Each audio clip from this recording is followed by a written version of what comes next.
Okay, so this is just a quick video about food sense. Food sense has the ability to be able to measure things like chili, garlic, and white wine. That's the pungency of, or sorry, the hotness of chili, the pungency of garlic, or the sulfite in white wine. Has many more applications are being added to this all the time. So what I want to do is actually want to compare these sources. I'm only going to, I'll probably just do 2 runs. But what I want to do is I want to just run this in chili mode, because what it is I've got some Tabasco sauce here, and to be it's actually gone a little brown. I've had it obviously open for some time, and I was actually kind of curious about whether I mean, this is a much deeper red than this. And obviously, there's they always say there's a sort of best by date and or best used by date, and I think they're right. Things I've only just opened this one up, and the color's just so much more intense. And so I just thought I'd do a quick comparison between sort of an old, let's say, Tabasco and a freshly opened other brand which advertises itself as extra hot. So what I will do is take this Tabasco,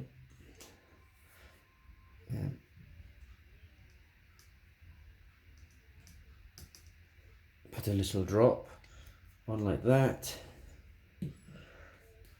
take 4 parts of the buffer, 1, 2, 3, and 4. I'll mix all those up.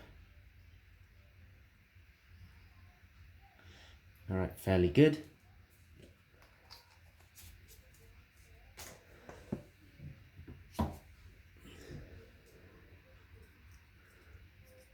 All right, so that's in like that. Put the sample on. And then we go source, start measurement. And now it's running the measurement. Okay. And it'll get to the end there. So took the old, let's say the no criticism Tabasco. I've had this open quite a while. Actually, these things do clearly sort of decolor with time. They're basically oxidizing, and I think it's not only does it decolor, I think it actually loses some of its hotness. And basically, I mean, the molecule in there, which one of them, which is capsaicin, which leads to the hotness, it's an organic molecule. Can it react with oxygen in liquid? And the answer is yes, it can. And if it oxidizes, then yeah, you no longer have as much capsaicin. So it's come back. And it's kind of come back where I was expecting, actually, quite weak. Whoops, a daisy, I just closed it. But it's come back quite weak. 983 Scoville heat units. For Tabasco, that is weak. Typically, if we, depending on the batch, Tabasco generally ships between 2,500 Scoville heat units and 5,000 Scoville heat units. Now, I just want to sort of compare this then to this fresh, let's say, version of fresh material. Like the top, I only just broke that off, and you can see I've barely used it. Right. So there's some fresh material. I'll put a new electrode, new sensor in there.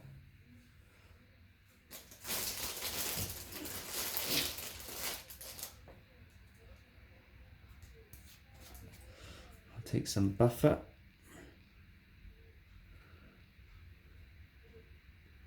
One, 2, 3, and 4.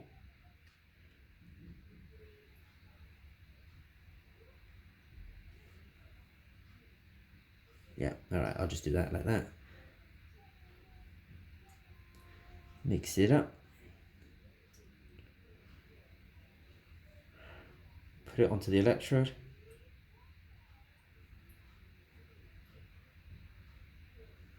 Right, same procedure. So remember the number 983. That was what the old, very much decolored Tabasco was. I'll run this new one. Not this new one. I'll run this freshly opened one, just to kind of give it a comparison. All right, so this I think takes about 60 seconds to finish its run. So the way this operates, it's basically the phone has the app on it. You can download this app off the app store. I would on the app store put in the name Food Sense, and you'll be able to download it. Unfortunately, you won't be able to run it unless you've got the meter, because they're basically Bluetooth connected. The nice thing about this is we can respond and update the app, quite readily, depending on features that people want to add. So we get to the end here anyway. Yeah, and it comes back at 2,931 Scoville heat units, which is sort of more like where Tabasco normally would run. But it's kind of interesting that if you think that looks a bit brown, it's lost a bit of its color, it can't be as hot as it was, well, you're probably right, actually, because if you were testing this, as I said, this one came out at 943. I was no way I'd expect the Tabasco to normally come out at 943. So yeah, this is a nice way of sort of testing that you're manufacturing within spec. And actually, if you want to kind of know your shelf life a little bit, this is a good, if you open up old bottles and retest them, you'll get a sense of your shelf life. Okay, if you've got any questions, good places to find us are foodsensetechnologies.com. But if you just Google sort of Chilli sensor and Zimmer and Peacock, you really should be able to find us quite readily. Okay, thanks very much.